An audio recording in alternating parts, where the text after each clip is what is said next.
Hello viewers, tech chemistry fun বিডির পক্ষ থেকে সবাইকে স্বাগতম। বর্তমান দশম শ্রেণী অর্থাৎ এসএসসি ব্যাচ 2022-এ যে অ্যাসাইনমেন্ট প্রদান করা হয়েছে সেখানে রুব্রিক্স নামে একটি নতুন শব্দ আছে। অর্থাৎ এই রুব্রিক্সটা কি বা কেন দেওয়া হয়েছে সেটি নিয়ে আমি আজকে আলোচনা করব। এই রুব্রিক্সটা হচ্ছে অ্যাসাইনমেন্ট কীভাবে মূল্যায়ন করতে হবে তার একটি নির্দেশনা। আমার এই ভিডিওটি যদি আপনারা লক্ষ্য করেন তাহলে কিভাবে খাতা মূল্যায়ন করবেন তার সঠিক পদ্ধতি জানতে পারবেন। সেই সাথে শিক্ষার্থীবৃন্দ তোমরাও কিভাবে অ্যাসাইনমেন্ট তৈরি করবে তার সঠিক পদ্ধতি জানতে পারবে। আজকের বিষয় মানবিক ও বাণিজ্য শাখার শিক্ষার্থীদের যে বিজ্ঞান আছে সেই বিজ্ঞান বিষয় নিয়ে আমি আজকে আলোচনা করব। বিজ্ঞান বিষয়ের অ্যাসাইনমেন্টটি ছিল পরিবারের সদস্যদের বডি মাস ইন্ডেক্স অর্থাৎ বিএমআই তথ্য থেকে প্রত্যেক জনের খাদ্য গ্রহণ সংক্রান্ত একটি পরামর্শ তালিকা প্রস্তুত করতে হবে।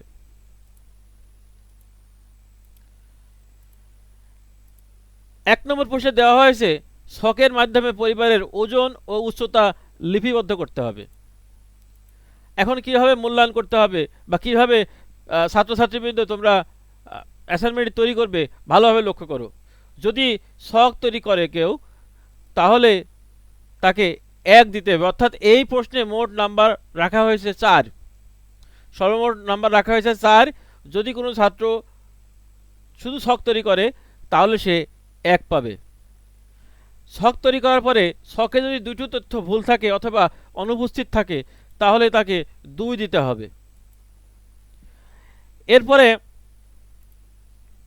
যদি একটি তথ্য ভুল থাকে বা কোনো ছাত্র অনুপস্থিত রাখে তাহলে তাকে 4-এর মধ্যে 3 দিতে হবে এবং সর্বমোট 4 নম্বর আছে, অর্থাৎ 4 নম্বর পেতে হলে তোমাকে সম্পূর্ণ তথ্য সঠিকভাবে উপস্থাপন করতে হবে।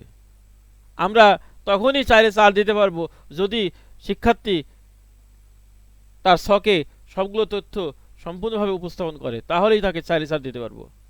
তো শিক্ষার্থীবৃন্দ তোমরা দেখো, তোমরা যখন অ্যাসাইনমেন্ট তৈরি করবে তখন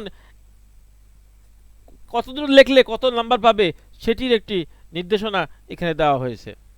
তাই অ্যাসাইনমেন্ট তৈরি করার সময় অবশ্যই এই বিষয়গুলি লক্ষ্য রেখে অ্যাসাইনমেন্ট তৈরি করতে হবে। আমরা 2 নম্বর প্রশ্নের নির্দেশনা দেখতে পাই, এখানেও মোট নাম্বার 4 রাখা হয়েছে। প্রশ্নটি দেওয়া হয়েছে প্রত্যেক সদস্যের বিএমআই মান নির্ণয় করতে হবে। মূল্যায়নে এখানেও 4টি ধাপ আছে। শুধু সূত্র উপস্থাপন করলে সে 1 পাবে। কমপক্ষে একজনের বিএমআই মান নির্ণয় করলে সে 2 পাবে।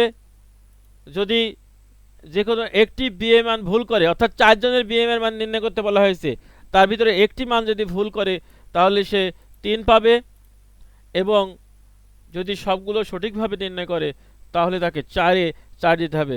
তাহলে শিক্ষার্থীবৃন্দ এইভাবে তোমরা যদি অ্যাসাইনমেন্ট তৈরি করো তাহলে কিন্তু তোমরা ফুল নাম্বার পাবে। এরপরে 3 নম্বর প্রশ্ন আমরা দেখতে পাচ্ছি বিএমআই এর মানগুলো রেখাচিত্র অঙ্কন করে সঠিক ওজন ও স্থূলতা চিহ্নিতকরণ। এখানেও 4টি ধাপ আছে, অর্থাৎ মোট নাম্বার 4। শুধু অক্ষ চিহ্নিত করলে সে 1 পাবে। চিহ্নিতকরণের ক্ষেত্রে 1-এর অধিক ভুল করলে সে 4-এর মধ্যে 2 পাবে।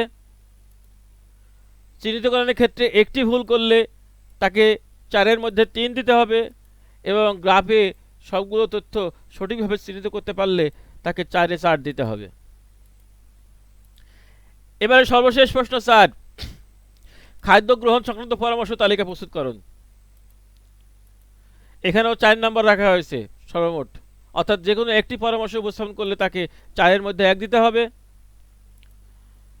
যদি আংশিক পরামর্শ উপস্থাপন করে তাহলে 4-এর মধ্যে 2 দিতে হবে।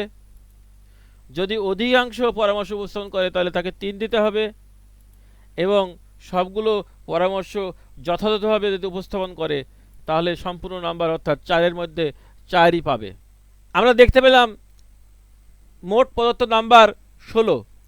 এই 16 নাম্বারের মধ্যে কোনো ছাত্র যদি 80%-এর বেশি নাম্বার পায়, অর্থাৎ 13 থেকে 16 পায়, সে অতি উত্তম পাবে। 70 থেকে 79% নাম্বার অর্থাৎ 11 ও 12 নাম্বার পেলে সে উত্তম পাবে। 50 থেকে 69% নাম্বার অর্থাৎ 8 থেকে 10-এর মধ্যে পেলে সে ভালোভাবে, এবং 49%-এর নিচে ফেলে বা 7-এর কম পেলে তাকে অগ্রগতি প্রয়োজন দিতে হবে। এছাড়া অ্যাসাইনমেন্টের খাতা সঠিকভাবে ও গুরুত্বের সহিত মূল্যায়ন করতে হবে। আমরা সারা বাংলাদেশে যাতে একইভাবে খাতা মূল্যায়িত হয় এজন্য রুব্রিক্স দেওয়া হয়েছে, তাই অতি গুরুত্বের সহিত খাতা মূল্যায়ন করতে হবে। খাতা মূল্যায়ন শেষে কভার পেজে প্রাপ্ত নাম্বার উঠাতে হবে। প্রত্যেক শিক্ষার্থীর প্রাপ্ত নাম্বার বিদ্যালয়ের রেজিস্টারে উঠাতে হবে এবং সংরক্ষণ করতে হবে। তো ভিউয়ার্স, এই ছিল আমাদের আজকের বিজ্ঞান বিষয়ের রুব্রিক্স নিয়ে আলোচনা। আবারও দেখা হবে নতুন কোনো বিষয় নিয়ে। সে পর্যন্ত সবাই ভালো থাকবেন, সুস্থ থাকবেন। আসসালামু আলাইকুম।